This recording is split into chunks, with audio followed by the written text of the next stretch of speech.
Yes, hello people, I believe you are doing great and I welcome all of you to our today's lecture. In today's sitting we will talk about a decision taken by G20 to create fiscal space by suspending debt servicing of third world nations. आज की इस discussion में हम तीन चीजें discuss करते हैं. G20 क्या है, फिस्कल स्पेस क्या है और फिस्कल स्पेस से क्या फायदा होगा थर्ड वर्ल्ड नेशंस को. ठीक, अभी कल जो है ना डिसाइड हुआ, डिसीजन लिया G20 कंट्रीज ने कि जो थर्ड वर्ल्ड कंट्रीज जो डेट सर्विसिंग करती हैं उसको रोका जाए फॉर द टाइम बीइंग, ताकि जो थर्ड वर्ल्ड नेशंस हैं वो इस क्राइसिस सिचुएशन जो क्रिएट हुई इन द वेक ऑफ कोविड-19 इसको अवॉइड करने में कामयाब हों. सही, इसको डील करें रेड हैंडेडली. सही. अच्छा, पहले हम बात करते G20 की बात करते हैं.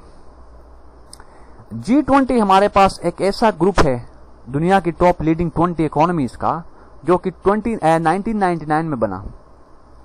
इस ग्रुप में हमारे पास जो कंट्रीज हैं वो उनमें यूनाइटेड स्टेट्स है, साउथ कोरिया है, सऊदी अरेबिया है, चाइना, जापान है और यूरोपियन यूनियन है.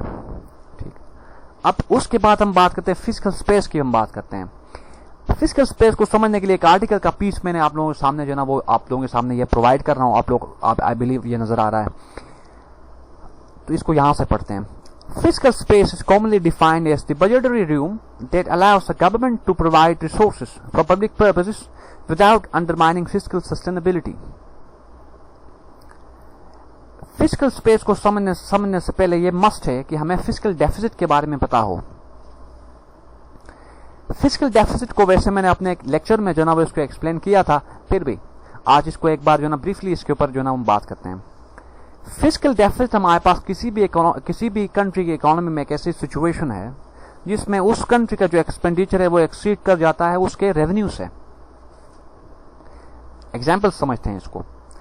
लेट करते हैं पाकिस्तान अपने फिस्कल ईयर में जो ना वो पाकिस्तान का जो रेवेन्यू जनरेट होता है वो 100 रुपीज है. यानी पाकिस्तान जो ना एक फिस्कल ईयर में 100 रुपीज को कलेक्ट करता है पाकिस्तान इन रेवेन्यू. ठीक, अब उसी साल पाकिस्तान का जो एक्सपेंडिचर होता है या पाकिस्तान का जो पब्लिक स्पेंडिंग है वो 150 रुपीज होते हैं. तो अब हमारे पास जो कलेक्शन जो हमारे पास थी वो 100 रुपीज थी. हमारे पास 100 रुपीज हमने टोटल कलेक्ट किए, जबकि हमारी जो स्पेंडिंग है वो 150 रुपीज है. ठीक, तो यहां पे हमारे पास जो 50 रुपीज का जो डिफरेंस आ रहा है उस डिफरेंस को हम कहते हैं इकोनॉमिक्स में फिस्कल डेफिसिट. सही.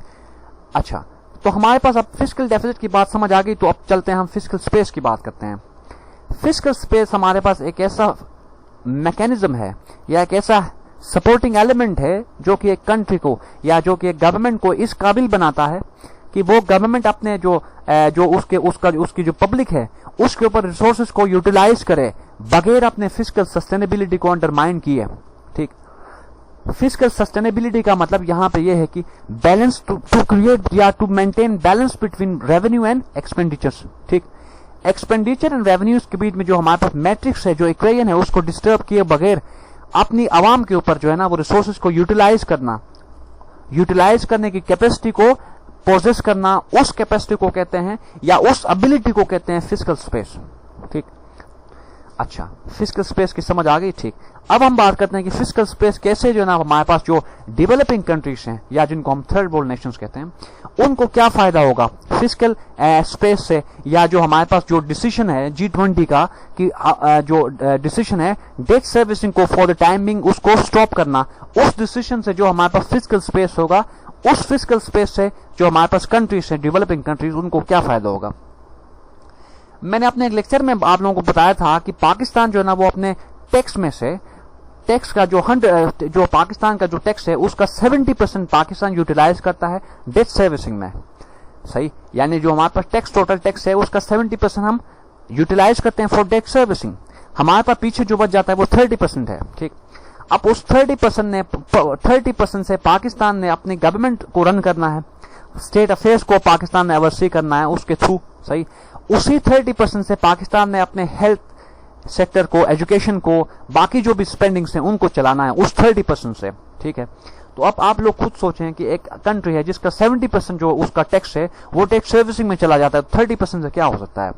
यही वजह है कि उस हमारे पास जो रेवेन्यू है, जो टैक्स जो हमारे पास जो टैक्स का जो वॉल्यूम है वो इतना कम है, जिसकी वजह से हम जो है ना जो बाकी हमारे पास जो नेसेसरी चीजें हैं उनको हम जो है ना वो उनको सही लुक आफ्टर नहीं कर पा रहे।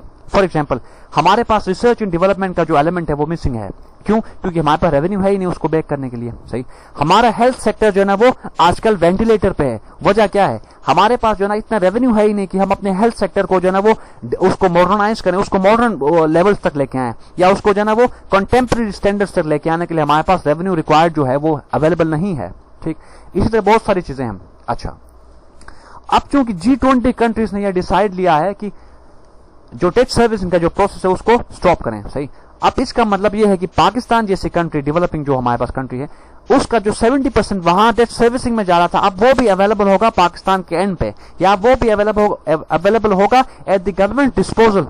अब वो जो 70% है वो भी गवर्नमेंट यूटिलाइज करेगी for the benefit of people. सही, तो इससे क्या होगा? हमारी जो कैपेसिटी है, हमारा जो ये जो क्राइसिस सिचुएशन में हम हैं, जो इस नेचुरल क्लाइमेटी की वजह से जो सिचुएशन यहाँ पे क्रिएट हुई है, इसको डील करने में हमारे जो है ना वो हम ज्यादा कैपेबल होंगे, पहले से ज्यादा कैपेबल होंगे, क्योंकि इस टाइम हमारे पास जो रेवेन्यू है उसका वॉल्यूम ज्यादा होगा। सही, तो ऐसे फिस्कल जो स्पेस है, या जो हमारे पास G20 का जो हमारे पास डिसीजन है फिस्कल स्पेस क्रिएट कराना बाय सस्पेंडिंग डेट सर्विसिंग, ये सर्व करेगा cause of third world Nations. ठीक, यानी कि ये अब फिस्कल डेफिसिट, उनकी जो एबिलिटीज है उनको फर्दर आर्गुमेंट करेगा, उनकी एबिलिटीज को मल्टीप्लाई करेगा इस क्राइसिस सिचुएशन को डील करने के लिए, या डील करने में उनकी जो है ना वो मदद करेगा। सही, तो आई बिलीव इस लेक्चर में आप लोगों को जो है ना वो समझ आ गया होगा कि कैसे जो है ना वो डेट सर्विसिंग को अगर स्टॉप किया जाए तो कैसे वहां पर फिजिकल स्पेस जनरेट होता है, और फिजिकल स्पेस की वजह से जो हमारे पास डेवलपिंग कंट्रीज हैं उनको कैसे हेल्प मिल जाता है इस प्रोसेस से। ठीक, इस टॉपिक में कोई इशू अगर आप लोगों को है तो please let me know about your confusions through your comments. अगर इस आर्टिकल को आपने कंप्लीटली पढ़ना है तो मैं इसका लिंक जो है ना वो डिस्क्रिप्शन में आप लोगों को प्रोवाइड करता हूं, आप लोग इसको पढ़ लें। नेक्स्ट लेक्चर के लिए अपना ख्याल रखें। अल्लाह हाफिज।